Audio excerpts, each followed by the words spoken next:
Hi, I'm Megan and welcome to my kitchen. In today's What's for Dinner video, I'll be sharing with you what meals we had this past week. Our dinners were easy to make, budget friendly, and delicious. So if you're looking for some weeknight meal ideas for your family, just keep watching. And stay tuned because I'm going to be sharing with you a way to make a cake mix taste more like a bakery or home style cake. First up, I'm making a Thai shrimp coconut curry. This recipe, along with any other recipes from today's video, will be in the description box below, so check there. I have never had a Thai curry, or any curry really, before, let alone make it, so I was kind of nervous to do this, but I really wanted to try curries, so I decided to give this a shot, and let me show you what I did. First up, I've got some shrimp. I did remove the tails as well as the shell and, the little membrane from it. I'm going to add some soy sauce, crushed red pepper flakes, and I realized after I did the crushed red pepper flakes, I added too much, so you can see me trying to pick off some of the red pepper flakes. I'm adding in some ground turmeric as well as garlic powder. And then last but not least, I'm going to add in some ground white pepper. I'm going to give that a really good mix. And as I was mixing it, I felt like it was a little, almost dry for me with the shrimp and the seasoning. So I added just a splash of soy sauce, not a lot. I'm going to give that a stir and then set that to this side. Now I've got this skillet over high heat with some oil, and we're just going to sear the shrimp. Shrimp do not take long to cook at all, just maybe a minute and a half per side. Once the shrimp has been seared, I'm going to remove it to a separate plate and set that to the side while we work on the rest of the curry. Now, the recipe did not call for bok choy, but I wanted to add it. So I'm going to add in some sliced red bell pepper, give that a stir, and then add in the stalks of the bok choy. I just sliced those up kind of thinly. Give that a stir, and then I'm going to allow that to cook for about 5 minutes until those get tender. After 5 minutes, I'm going to add in the tops of the bok choy.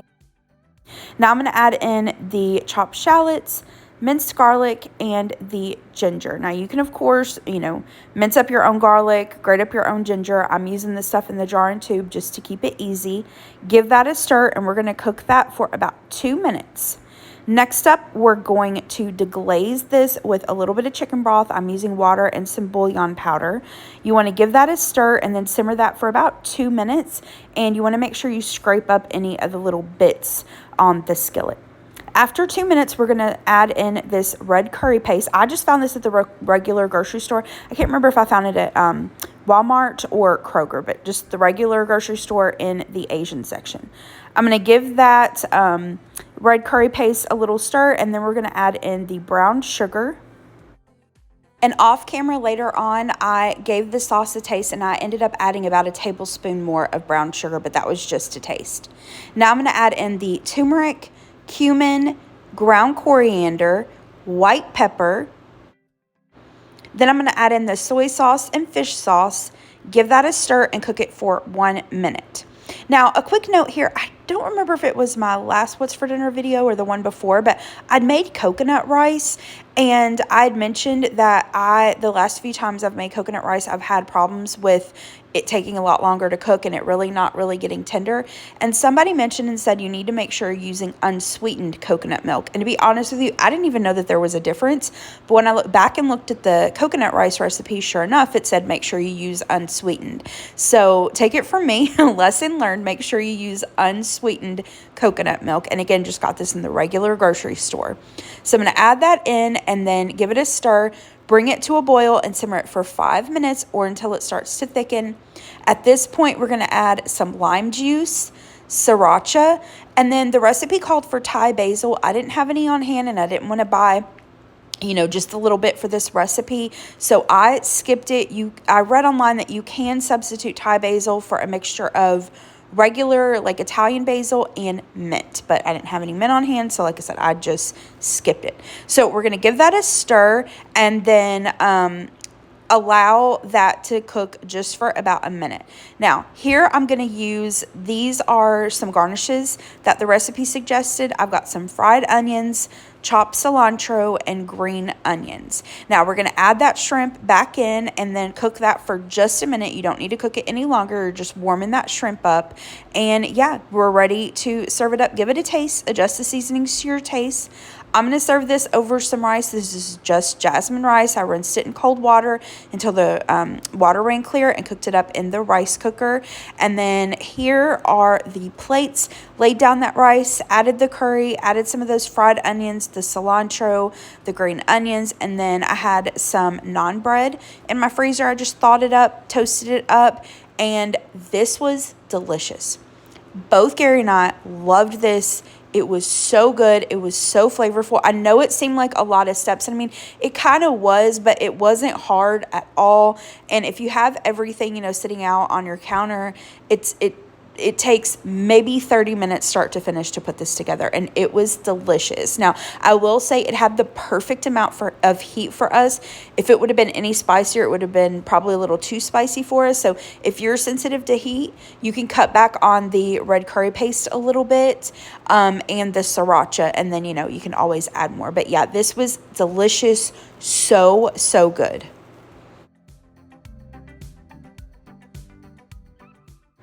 For dinner the next night, I had it on the meal plan to grill out hamburgers and hot dogs. And then kind of last minute, I decided to ask over my mom and dad and siblings for like a, family Sunday dinner. So that's what we did. I'm going to start out by making a macaroni salad. I love this macaroni salad. It's like my favorite macaroni salad, and it's really simple. We're going to start out by making the dressing. So I'm going to add in some mayonnaise as well as buttermilk. And I really feel like the buttermilk is kind of like the secret to this recipe. It's delicious. And then we're going to whisk the mayo and buttermilk. Then we're going to add in the sugar, apple cider vinegar, and then we're going to season this up with some onion powder, garlic powder, salt, and pepper. You could use a sugar replacement instead of the granulated sugar, and you can also add in whatever seasonings you prefer. I know a lot of people may like to add celery seed in here, but y'all know me, I don't like celery, so that's a no from me. But once I've got the seasonings in, you're going to give that a really, really good whisk, and then we're going to set that to the side. Now in this bowl here, I've got some elbow macaroni. I cooked it in some salted water according to the package instructions, drained it and gave it a rinse. And then I have some cucumbers and tomatoes I got from the Amish, and I just seeded those and diced them up. The recipe calls for diced purple onion, diced green bell pepper, which I don't prefer those in my macaroni salad, so I just skipped it. And then the recipe also calls for shredded cheese. I used to add the shredded cheese, but I've actually found I prefer it without it, so I just skip it. But I like to add in about 2/3 of that dressing, because any sort of pasta salad, as you let it sit, that pasta is going to absorb the dressing. And so I like to, let it sit in the refrigerator overnight, preferably at least a couple hours. And then if I need to use the rest of the dressing, to moisten it back up before serving, then I'll do that. But totally make this your own. You can add in whatever vegetables. You could add in like bacon. You could add in cubed ham, different veggies, whatever you like. Next, I'm going to make a Crockpot macaroni and cheese. I saw this a couple years or so ago on Kristen Stepp's channel, and I've made it probably at least a dozen times since then. It is a family favorite. This is by far my favorite macaroni and cheese. It's delicious. It warms up beautifully. It's so good. So in this Crockpot here, I do have a Crockpot liner. The recipe suggests using it, so I like to use it. If you're morally opposed to them, just don't use it. To this, I'm going to add in my cooked pasta. This is some cavatappi pasta that I cooked according to the package instructions. I did cook it al dente, and then I tossed it with a little bit of olive oil. When I make this, a lot of times I'll cook the pasta like the night before. So that's what I did in this situation. But if not, you just cook the pasta, toss it with a little oil, throw it in the crock pot. I added in some evaporated milk, regular milk. Then I'm going to add in some shredded cheddar cheese. You could shred up your own if you want. I'm just using this stuff in the bag today. Next, I'm going to add in some Velveeta. I'm going to cut that into cubes and then add in a couple tablespoons of butter. Now, That's it. We're going to cover this with a lid, and then you can cook this on low for 2 to 3 hours, stirring halfway through.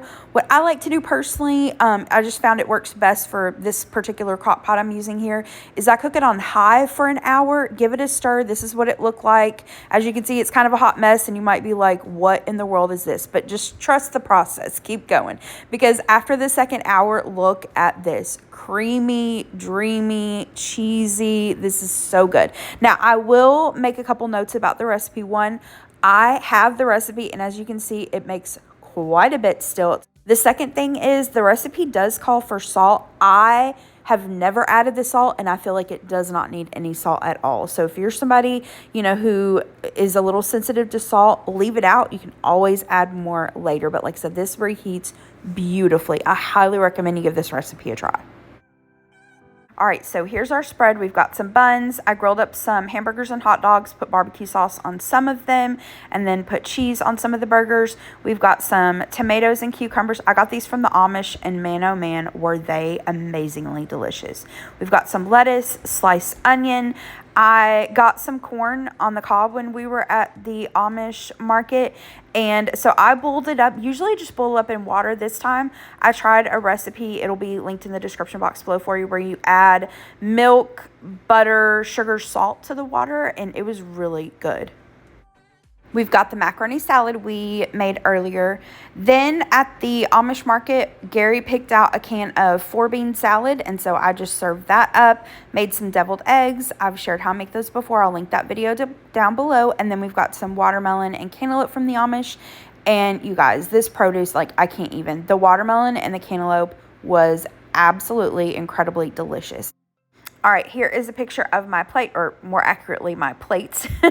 I just got a little bit of everything, and it was really, really good. Now, I've been craving a strawberry cake, and I've seen on Pinterest and on Instagram recipes that say to, like, make a regular box cake mix taste more like a bakery-style cake. So I wanted to share this with you. Here are the ingredients that I'm going to use. So first up, you need a box cake mix. It can be any flavor, any kind, any brand. Like I said, I'm going with strawberry today. And then to make it taste more like a bakery style cake, the recipes that I said called for a couple swap outs. So one, instead of using the water that the box cake mix calls for, use milk. You want to use an extra egg, so one more egg than what the box calls for. And then instead of the oil that the cake mix calls for, you want to use melted butter. So I followed the package instructions, just making those swaps. So using milk for water, using melted butter for oil, and then one more egg. Once the cake, was done and cooled, I iced it up, and this was delicious. It was so easy to make those couple swaps, and it really did taste more like a bakery style cake, or like a homemade cake instead of just a box cake mix. So wanted to share that with you because, like I said, you can totally do this for any kind of cake mix. Dinner the next night was off the meal plan, and I don't know what's with me, but over the past few weeks, I've just craved Italian food, pasta. So I decided to do like the viral TikTok pasta where you combine cooked pasta with Alfredo sauce and then top it with a meat sauce. So I decided to do that, just kind of my own version. I didn't follow a recipe tonight. In this pot, and it's clean, I just boiled up the pasta in this same pot. I'm going to add in some ground beef. I also have made this using ground turkey. We use whatever your preference is. I'm going to season up the ground beef with some salt, and then add in some diced onion, and I'm going to cook that on medium heat until the beef is cooked all the way through. Now, Walmart substituted this ground beef for me. I requested a leaner beef, and they did it for an 80-20, so I had to drain off the meat. And then I was just making this for Gary and I, and so I pulled off half of the meat. I'm going to freeze that, save it for another use.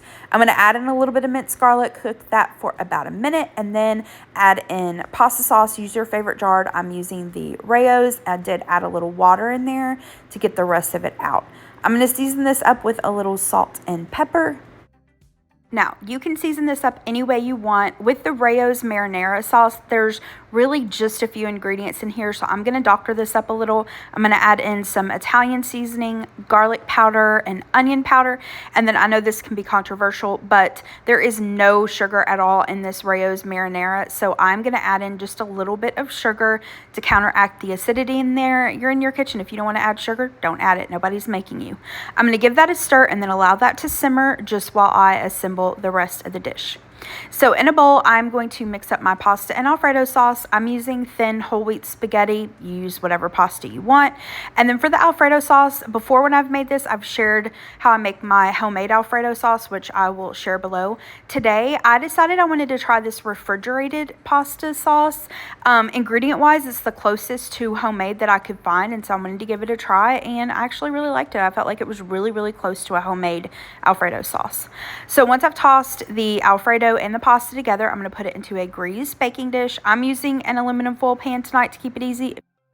All right, so once I've got that in, I found a little bit of grated Parmesan cheese in my fridge I wanted to use up, so I'm going to sprinkle that on and then sprinkle on some mozzarella cheese, and then that's it. This is going to go into a preheated oven. It's set at 350 degrees, and it's going to bake for just about 25 or 30 minutes until it is golden brown and bubbly.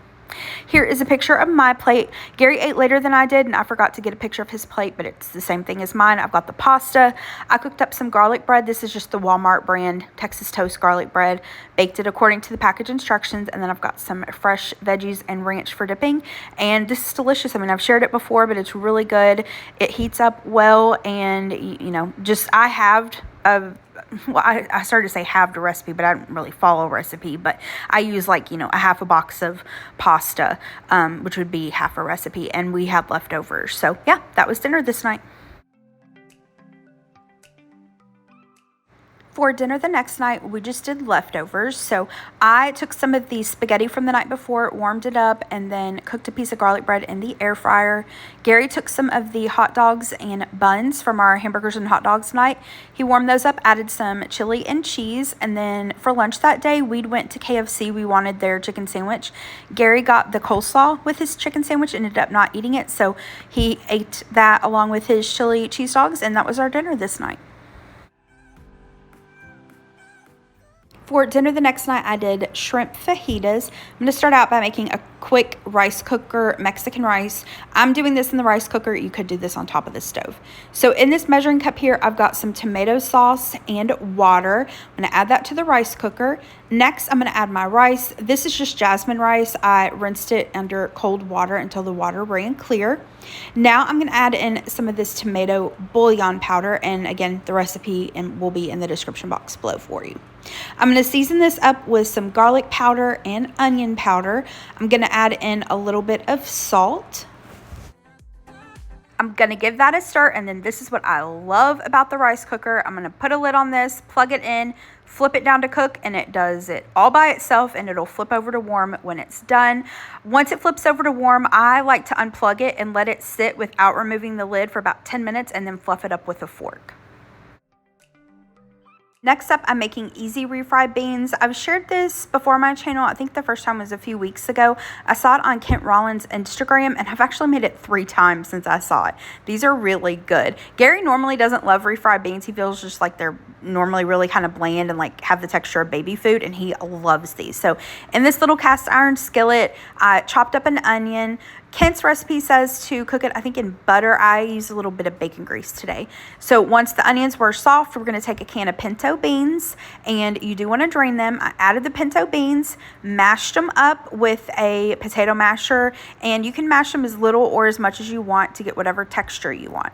I cooked that for about 5 minutes, and then I'm going to add in some taco seasoning, sour cream, diced green chilies, give that another stir, cook it for another maybe 3 or 4 minutes or so, and then you want to sprinkle this with cheese. Use whatever cheese you like. And Kent popped this into an oven and baked it for about 10 to 15 minutes. I just put a lid on it and turned it on very, very low heat and let the residual heat cook or melt the cheese. Now for the fajitas. Now I'm doing this in a skillet tonight. You can totally pop everything onto a sheet pan and cook it in the oven. In this skillet here, I've got some oil. This is on about medium heat. I've got some sliced red and green bell peppers. And then I had a little bit of a yellow onion and a little bit of a purple onion in the fridge. So I just sliced all that up and I'm going to cook that I really, really wanted the vegetables to be like super tender. So I cooked the vegetables for probably 15 or 20 minutes and I went through every so often and gave them a really good stir. While the veggies were cooking, I wanted to go ahead and season up the shrimp to kind of do a quick marinade on that. So here I've got a pound of shrimp. Tails and shells have been removed. I found this Kinder's fajita seasoning in my pantry that I wanted to use up. So I decided to give that a try tonight. I'm going to add in a little bit of olive oil and then that Kinder's fajita seasoning. I use probably 3/4 of it on the shrimp and then I saved the other quarter and sprinkled it onto the vegetables as they cook. So I'm going to give that a toss and then, like I said, just let that hang out and while the vegetables finish cooking. Speaking of the vegetables, they are done, so I'm going to remove them and set them aside. Add a little bit more oil to the skillet. I turned the heat up to about medium high heat. I'm going to add in my shrimp, and these do not take long at all, just a couple minutes on each side. And then I'm going to add the veggies back in. Now you could do this with chicken. You just, want to slice your chicken into thin strips. You could do this with steak, same thing, slice your steak into thin strips. You could do it, with a combination of the meats. But I'm going to add the shrimp and vegetables, add the vegetables to the shrimp, give it a stir, and then cook it for just like a minute or two to warm those vegetables back up, and that's it. That's ready to go. So for the fajitas, these are the fixins that I set out for us.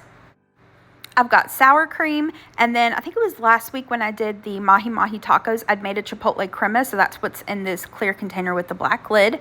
I've got some salsa, shredded cheese, pico de gallo I just bought from the store, some of the Pancho's queso dip, and then some iceberg lettuce that I sliced up thinly. Here are the plates. So we've got the rice, the beans, the fajitas, and we added the fixins after I took these pictures. Quick and easy dinner, and it was delicious. All right, so for dinner the next night, you guys, I did not get a picture. I apologize about that. But so one of the things that Gary and I have worked on, like together and with therapy together and individually, is communicating what we want. A lot of times, not just in marriages, but in any relationship really, we have certain expectations or wants that we don't communicate to the other person, and then we can sometimes feel resentful towards them when we never communicated, our want or our need or our expectation in the first place. So we've been trying to work on this, and this particular night, I had slept like crap the night before, and there was nothing really wrong, but we have those days where we just feel kind of blah and we feel tired and everything. And so I was just honest with Gary and was like, look, I don't want to cook. I don't want to clean. I don't want to do anything. I just want to order takeout and sit in bed and watch TV, get caught up on some of my programs. So that's what we did. We ordered from a local Japanese food truck. We just got a California roll. Gary got one of their poke bowls, and then I got their steak hibachi. So it came with, teriyaki steak, fried rice, and then yum yum sauce. And that was our dinner that night. For the last dinner in this week's video, I made a grilled barbecue ranch chicken. I think this is my first time trying this recipe. This is from the Plain Chicken, super easy. I'll have it linked down below. Basically, you just combine equal parts of your favorite barbecue sauce and your favorite ranch dressing. I decided to also add in some dry ranch dressing mix and some barbecue seasoning, but that's totally optional. You don't have to do that. You just want to combine the barbecue sauce and ranch along with some thin sliced chicken breasts. You could also do chicken thighs, and you want to marinate this a couple hours overnight, and then we're just going to grill this up. You can grill it on the outdoor grill. You could cook it in the air fryer, cook it in a skillet on top of the stove, bake it. I'm using this Cuisimax like indoor grill, and so you just want to grill it until the chicken is at least 165 degrees internal temperature. For me, it took about 5 to 6 minutes per side, and then once it's done, I cover it with foil and allow it to rest for about 10 minutes before I serve it up. Now, to go along with the chicken, I had other sides planned for this, but I'd started making dinner a lot later than I meant to, and they were kind of involved, so I decided to do something much more simple. I had this box of 3 cheese potatoes in my pantry. I'm just going to bake those up according to the package instructions. And then for the other side, I was on Pinterest looking for recipes for zucchini because I had zucchini I needed to use up. And I came across this recipe. I'll link down below. I didn't follow it exactly. I just kind of took it as inspiration. So in this skillet, I have this garlic Parmesan basil butter. I got this at Walmart. This is their new like Better Goods brand. And I decided to use that because several of the recipes I saw for this called for basil, Parmesan cheese, and garlic. And I thought, hey, why not just, kill 2 birds with 1 stone and use it in the butter. So once the butter was melted and the oil was hot, I added in some diced onions. I'm going to add in some zucchini. This is just 2 zucchini that I diced up. I cooked this on medium heat for about 7 to 10 minutes, and I did give it a couple stirs. Once the vegetables were tender and golden brown, I added in some minced garlic, and then we're going to add in some corn. You could use frozen corn or fresh corn. Fresh corn would be delicious in this, and it's the perfect time of year for it. But I didn't have any fresh on hand. I just had canned, so I drained it really well. I'm going to give that a stir and then cook it for another couple minutes or so, and season this to taste with a little bit of salt and pepper. You can add, some bell pepper. You could add in some squash. You could add in different seasonings, but this was a yummy little quick and delicious side dish. All right, here are the plates. So we've got the cheesy potatoes, the zucchini saute, and then the chicken I sliced up, and this was a yummy dinner. We both like the barbecue ranch marinade on the chicken, and like I said, that corn and zucchini little stir fry, whatever it was, that was really good. We really like that. And I mean, you can't go wrong with cheesy potatoes. All right, that is it for today's video. Thank you so much for watching. I hope that you liked this video, that you got some dinner ideas from it. If you did, please hit the thumbs up button below and subscribe to my channel if you're not already. And I hope you have a great rest of the day. Thanks so much for watching. Bye-bye.